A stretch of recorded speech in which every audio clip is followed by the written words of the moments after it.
Forget palm-fringed tropics. Canada hides a rainforest where surfboards stop and snowshoes start. Picture mile-high mountains, exhaling mist into valleys packed with 1,000-year-old cedars, neon green moss that glows after rain, and crystal rivers so cold they cut like glass. It's a snow-powered jungle the size of a small country, yet most maps barely whisper its name. Scientists keep stumbling on fresh species, and the trees literally chat through underground fungal Wi-Fi. Crave wild secrets like this? Subscribe to Beyond Atlas Explore. Strap in. We're diving into how glaciers, blizzards, and a dash of ecological magic built the world's rarest rainforest, and why its future now hangs on us. Forget the steamy equator. Temperate rainforests pop up in the cool mid-latitudes, and together they cover less than 1% of Earth's land. Most cling to coastlines where ocean fog keeps them drenched. But this Canadian marvel punches the rules in the face. It sits hundreds of kilometers from saltwater, yet still drinks more than 1.5 meters of precipitation a year. Think of it as a botanical loophole. The same lush, moss-carpeted vibe as the Pacific coast, just supercharged by snow instead of surf. Draw a jagged line through British Columbia's Columbia Mountains, spill over the US border into Idaho, Montana, and Washington, and you've mapped an emerald smear bigger than Switzerland. Roughly 16 million acres of snow-powered jungle. Access isn't a Sunday stroll. Switchback highways, avalanche zones, and remote logging roads guard many trailheads. Yet the payoff is cathedral-quiet valleys where 50-meter red cedars blot out the sky, and ravens sound like they're echoing inside a cave. In short, it's the kind of place where GPS beeps, "You sure?" and adventure says, "Absolutely." Think of the Columbia Mountains as a 300-kilometer-long weather trap. Moist Pacific air barrels inland until bam, it slams into granite peaks and is forced to climb. Every meter up means cooler air, so clouds squeeze out their cargo as rain or, more often, sparkling powder. This is the interior wet belt, nature's snow-making machine that fires all winter and reloads every storm cycle. No ocean fog, no problem. The peaks do the heavy lifting, while valleys below turn into natural terrariums. Here's the magic trick. 70% of that annual 1.5 meters of precipitation falls as snow. Picture a seasonal savings account, piled high on branches and ridgelines. When spring hits, the melt drips out slow and steady, like an IV for the forest, keeping soil moist well into drought-prone July and August. The result? Ferns stay neon, lichens stay juicy, and 1,000-year-old cedars never miss a sip. Rivers born from this melt run glass-clear and ice-cold, perfect for bull trout that need refrigerator temps to survive. So, while tropical jungles rely on daily downpours, this inland rainforest runs on a snow-powered drip system that would make any hydro engineer jealous. Roll the clock back 10,000 years, glaciers taller than skyscrapers grind out of the valleys, leaving a raw, rock-ribbed canvas. The very next spring, hardy pioneers, fireweed, willow, spruce, move in like quick-start paint. Season by season, soil deepens, fungi network the underground, and bigger players arrive. Storms that would normally thin the herd bounce off surrounding peaks, and lightning-sparked fires fizzle on rain-soaked duff. Net result? The forest grows layer upon layer, like geological sediment made of leaves.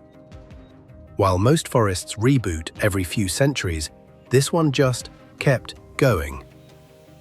Core samples reveal continuous cedar hemlock cover dating back 7,000 years, longer than written history in Europe.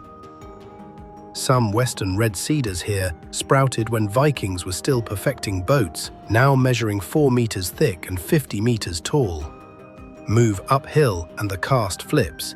Spruce and subalpine fir take over, shaping a living mosaic where every elevation band offers its own microclimate, its own soundtrack of birds, and its own centuries-deep storyline.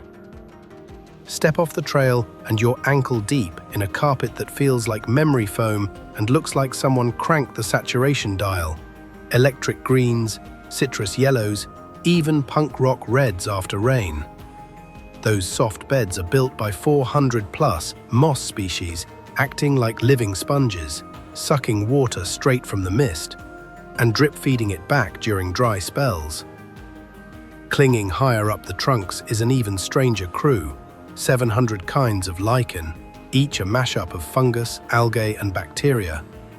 They're power couples, photosynthesizing on tree bark while hoarding nitrogen from the air, basically turning cedar trunks into slow-release fertilizer sticks. Some lichens dangle in grey beards long enough to tickle your shoulders, others form crusts that glow under UV, like hidden graffiti. Mountain caribou treat aerial lichen like winter salad when everything else is snow-locked. Drop below eye level, and the rainforest flips into stealth mode. Every fallen giant becomes a nurse log, a decaying hotel where seedlings sprout in rows like runway lights. Beneath that, mycorrhizal fungi thread the soil, kilometers of microscopic filaments plugging root to root. This is the forest's private internet. A tree low on nitrogen can ping a neighbor. A cedar fighting beetles can blast a chemical warning through fungal fiber optics. Autumn turns the network visible as mushrooms explode in shapes from alien saucers to fairy parasols, recycling dead wood into future topsoil. It's a perpetual motion machine of growth, decay, and data transfer. The ultimate proof that in this picture a reindeer built for parkour. Mountain caribou float across chest-deep powder on shovel-wide hooves, vanishing into old-growth groves where the best lichen buffet hangs 5 meters off the ground. In summer they browse on shrubs. In winter they switch to air-grown lichen dangling from cedar branches, food that only exists in forests untouched for centuries.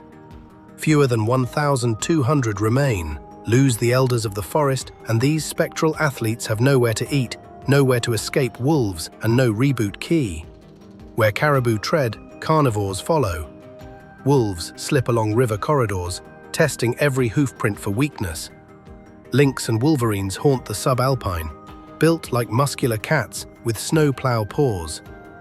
Grizzlies clock in each spring to rototill avalanche paths for glacier lilies, then gorge on berry jackpots come August. Their presence signals a food web firing on all cylinders. If top predators are healthy, everything beneath, from voles to velvet-capped fungi, is holding its line. Glacier-cooled streams double as salmon highways. Bull trout, an inland cousin of coastal salmon, migrate hundreds of kilometers, hauling ocean nutrients upstream like living fertilizer trucks. When bears and eagles shred those fish on riverbanks, forest soils grab the leftovers. Nitrogen from the Pacific locked into cedar rings thousands of kilometers from saltwater. It's proof that even an inland rainforest still runs, in part, on tides.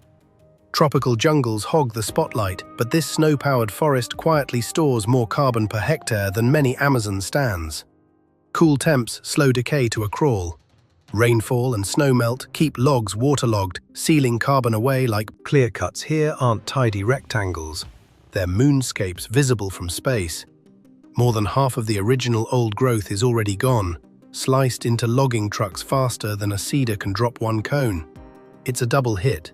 You lose vertical habitat for caribou and owls and crack open those waterlogged carbon vaults, burping centuries of stored CO2 straight into a warming sky. In some valleys, only 1 in 10 ancient stands still stands. Translation: the clock is loud, and it's ticking in chainsaw decibels. Meanwhile, winter is warming like a forgotten latte. Less snow means the forest's IV drip runs dry by midsummer, stress that invites beetle swarms and sparks fires big enough to make their own thunderclouds. One bad drought year can wipe out lichen reserves mountain caribou rely on for the next 5. Think dominoes on a frozen lake. Once the first tips, the rest slide in directions nobody can fully predict. Here's the plot twist. First Nations who have stewarded these valleys for millennia are taking the driver's seat. Land use plans now weave traditional ecological knowledge, seasonal hunting routes, sacred cedar groves, into modern conservation maps. Loggers are testing retention forestry, leaving cathedral-sized trees as living seed banks instead of clear-cutting wall-to-wall. Biologists build lichen-laden feed piles to bridge starving caribou through lean winters. None of it is perfect, But every experiment buys time and proves that keeping jobs and forests isn't fantasy, just harder math. An inland rainforest powered by blizzards sounds impossible until you hike under cedars older than the Magna Carta, hear wolves chorus off avalanche chutes, and watch a grizzly peel open a rotting log that will feed next year's seedlings. Whether this world becomes a footnote or a field guide depends on choices made right now. Chainsaw throttle or carbon vault, quick profit or 1,000-year timeline. Hungry for more untamed frontiers? Smash that subscribe on Beyond Atlas Explore and join the crew turning hidden corners of Earth into the stories that keep them alive.